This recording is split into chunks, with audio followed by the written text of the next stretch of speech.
Welcome to the Motoring Podcast. This is a Motoring Podcast first drive, and this one here is a bit of a special one for me. This is if I were an evil potentate, a captain of industry, someone important in the world of banking and business, this is what I would choose to be chauffeured around in. Possibly I would choose the long wheelbase one, but hey, let's not quibble too much, because this is a Jaguar XJ-r with a supercharged 5 litre, I believe, V8 engine. I will correct that, and I will get a copy of a spec sheet whenever I can. I'm sorry, I've just noticed this glove box. Oh, it's lovely. Yes, it's nice. It's how you would expect in here. It is a Jaguar. It is beautifully finished. You don't touch plastic in this car unless you're touching an actual button. Here it's leather on the top and all down the doors. There's leather across the top of the dashboard. There is also no wood in here. It's beautiful. Okay, I said you didn't touch plastic. There is gloss plastic here in the centre. I have no idea what these do. That's a little holder thing which is illuminated, and that opens the glove box, which holds everything. As you can tell, I really practiced before I started recording this.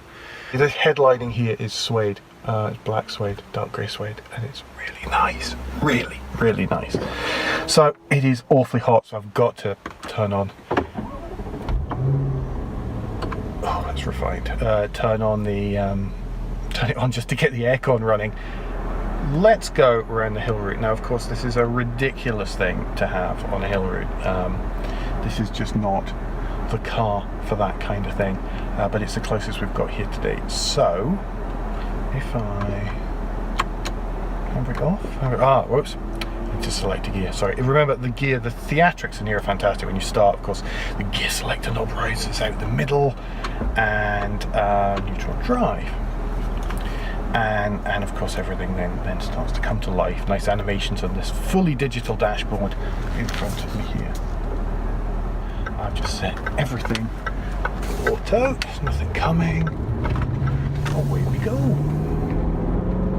So again, this is in the sort of checkered flag driving mode here.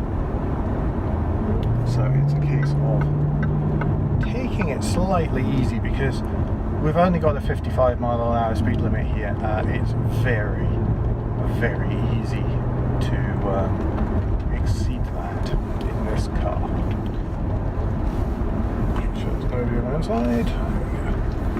Switch lane. Super tight twisties. This is a big barge. This is a large luxury car, and it actually does an incredibly good job of disguising just what size it is. Quite easy. This road is marked out like a relatively normal, quite narrow A road, possibly even a B road, just as you'd expect here in the UK, and it's very easy to keep this within the lines. There's nothing telling me that safety systems, safety indications have been turned off at all in this, and I'm not getting buzzes from going near the edges of the lanes, which you do get in some slightly smaller cars. Drive this car with gentle gestures. So even round a sort of worst case, let's go like this. Here's the changing camber. How are we going to do? Yeah, not bad at all.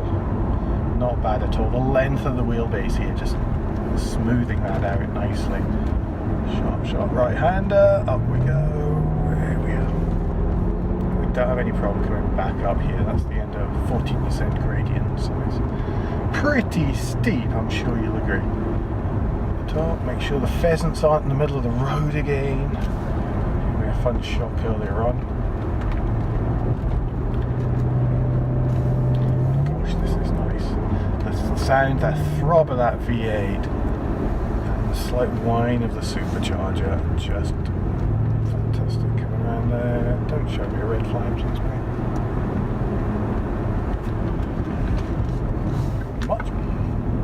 I could quite easily be driven around to say London in these. There is a lot of pleasure in that, and I think that whilst it's not nearly as new as the 7 Series, or even the S-Class, to be honest, is getting a little bit long in the tooth. This is still a very beguiling car. It has a lot of... There's a lot of desirability in it, and it has quite a bit of character, which I think is something you don't necessarily get in large luxury cars these days. Here we are. And we're back. So, as we pull back down in here, this has been a Jaguar XJ-r with a supercharged 5-litre V8 engine.